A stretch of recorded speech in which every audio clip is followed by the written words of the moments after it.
Ya la propuesta o el proyecto de reforma pensional era per se malo, malo cuando se aprobó en el Senado de la República. Pero lo peor aún, y es lo que sucedió en el día de hoy, es que la Cámara cogió el texto del Senado y no debatió absolutamente nada, no introdujo los cambios que necesitaba esa propuesta de reforma pensional. Pues amigos, la mala noticia es que lo que quedó de verdad es muy peligroso para el país. Es cierto que se incorpora el beneficio para los adultos mayores, que como lo he dicho varias veces no necesita reforma pensional. Es cierto que se evita en parte la competencia malsana entre AFPs y colpensiones. Y es cierto también que se ataca a esas megapensiones, se eliminan esas megapensiones.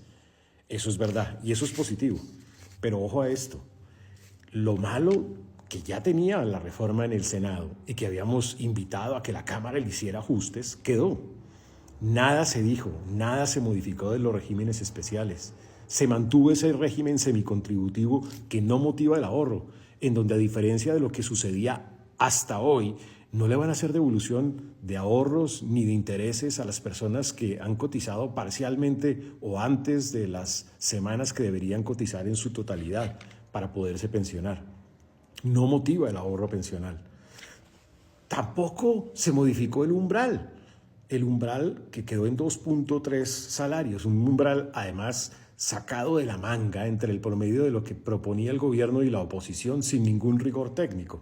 El problema de esto es que a partir de ahora se acabó la libertad para elegir y ya no podremos elegir dónde llevar nuestros ahorros pensionales, a quién entregarle el ahorro pensional.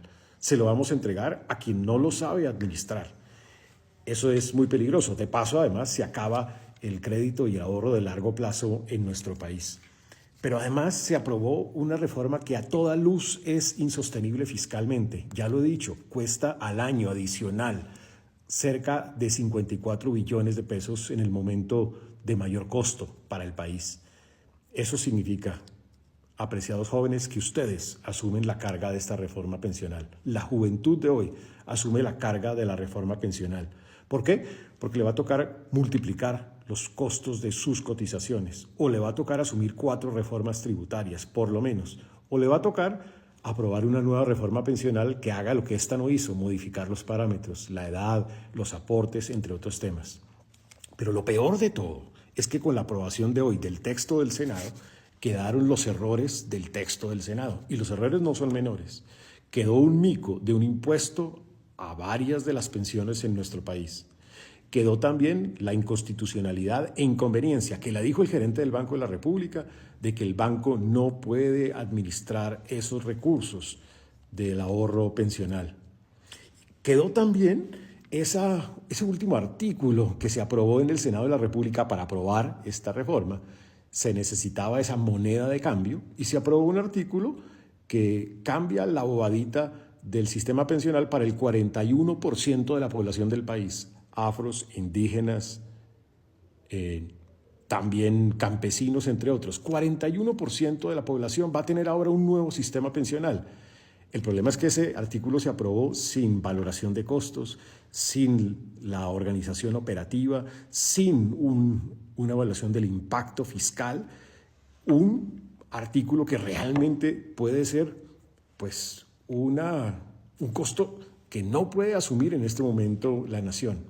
Me parece que es irresponsable por parte de la Cámara haber aprobado sabiendo que esos errores estaban incluidos en la propuesta de reforma pensional. Lo peor aún es que esta propuesta y el procedimiento que se siguió no admite en análisis en derecho una posibilidad de que sea exequible esta propuesta de reforma pensional. Entre otras, además, porque no se debatió el texto en su integridad. Tampoco se anunció la suficiente ilustración a la Cámara de Representantes. Tampoco se cumplió con el principio de publicidad. Quiere decir que esta reforma pensional, como fue aprobada, dejó peor el documento de lo que se tenía previsto. No corrigió los errores que se tenían en el Senado de la República y que además la Cámara había ya detectado en las comisiones de la Cámara de Representantes donde se habían hecho los ajustes correspondientes. Y claramente no solucionó el problema de insostenibilidad fiscal del modelo. Colombia queda con una pésima propuesta y proyecto de reforma pensional. Triste por el país, pero sobre todo triste por la juventud, que tendrá que ser el Paganini de esta reforma pensional.